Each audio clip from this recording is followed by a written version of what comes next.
Wealth is not about how much you make, but about how much you keep. It's about how much money you have left when you take everything you own minus everything you owe. And that number is called your net worth. And your net worth is how we calculate your wealth. For example, if you only have $10,000 in the bank and have $2,000 in debt, then your net worth is $8,000. If you grow that number to $12,000, you just grow your net worth and you are now wealthier. And so in this video, we will look step by step at how to build wealth when you're starting from zero, meaning when you have no savings or when you're dealing with debt. All right, let's get into it. The first step is to spend less than you earn. And everything else in this video will depend on this one rule. If you don't spend less than you earn, nothing else works. You can't save, you can't invest, you can't get out of debt. And the reason most people struggle here isn't because they're bad with money. It's because they don't actually know where their money is going. They check their bank account, they see a number, and they hope it lasts until the next paycheck. That's not a plan, that's guessing. The real first step is tracking everything. Every dollar that comes in, every dollar that goes out. Rent, groceries, gas, subscriptions, food delivery, online shopping, little convenience purchases that feel harmless in the moment. Not to shame yourself, not to feel guilty, just to be aware. Because once you see the full picture, things become very clear very fast. You start noticing patterns. You see where money leaks out quietly every month. You realize how much you're spending on things you don't even enjoy that much. This isn't about cutting your life down to nothing. It's about spending on purpose. When you decide ahead of time what your money is for, you stop wondering where it went. You stop feeling out of control. And even if the gap between what you earn and what you spend is small at first, that gap is powerful. That margin is what pays off debt. That margin builds savings. That margin is how wealth actually starts. Without margin, you're stuck. With it, everything else becomes possible.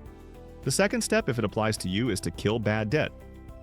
Bad debt is the kind that grows against you. I'm talking about high-interest debt, credit cards, or even loans that don't help you build anything long-term. This kind of debt doesn't just cost you money. It costs you time, energy, and options. It keeps your income trapped in the past instead of working for your future. The most dangerous part about bad debt is how normal it feels. Minimum payments seem manageable. Interest is invisible. And months pass without much changing. But underneath that calm surface, it's slowly draining you. That's why the first goal is to stop adding new bad debt. That alone creates relief. Then you start paying it off intentionally, one balance at a time. You don't need a perfect system, you just need consistency. Maybe you pay off the smallest balance first so you can feel progress. Maybe you go after the highest interest to save more money. What matters most is that every month the total amount you owe goes down. Every balance you eliminate gives you more freedom, more cash flow, less stress, less pressure. As bad debt disappears, something shifts. Money stops feeling heavy. You stop feeling behind all the time. You start making decisions from a calmer place. And that mental space is huge because building wealth is much easier when you're not constantly fighting yesterday's mistakes. The third step is to build an emergency fund. After you've started controlling your spending and attacking bad debt, you need protection. Because it's almost guaranteed that life will interrupt your plans. Something will break, or something unexpected will happen. And without an emergency fund, every surprise pushes you backward, and that's how people end up stuck in the same cycle for years and years. That's why this step is simple and specific. Consider building an emergency fund of at least $1,000. Not for investing, not for spending, just to exist. This money has one job: to keep you from going into debt when an expensive problem occurs. This fund doesn't need to be impressive. It doesn't need to be huge. It just needs to be there. When your car needs a repair, when an expense pops up out of nowhere, when something goes wrong at the worst time, you don't panic. You don't reach for a credit card, you handle it, and you move on. A lot of people underestimate how much this changes things. An emergency fund turns major chaos into simple inconvenience. It buys you time to think instead of reacting impulsively. It protects all the progress you've already made. And over time, you can grow it larger. But even a basic emergency fund creates stability, and stability is what allows wealth to grow without constantly falling apart. The fourth step now is to invest early, even if it's tiny. This is the step where a lot of people hesitate. They think they need more money, more knowledge, or more confidence. So they wait, but waiting is actually very expensive. Because when it comes to investing, time matters more than almost anything else. We don't need a lot to start investing, we literally just need to start. Even small amounts matter, because what we're really buying is time. Time for our money to grow, and for compounding to do its work. And compounding is quiet. It doesn't feel exciting at first. In the beginning, growth looks slow and almost pointless. But that's normal. Most people quit right there. They decide it's not worth it because the numbers aren't impressive yet. But that early stage is the hardest part.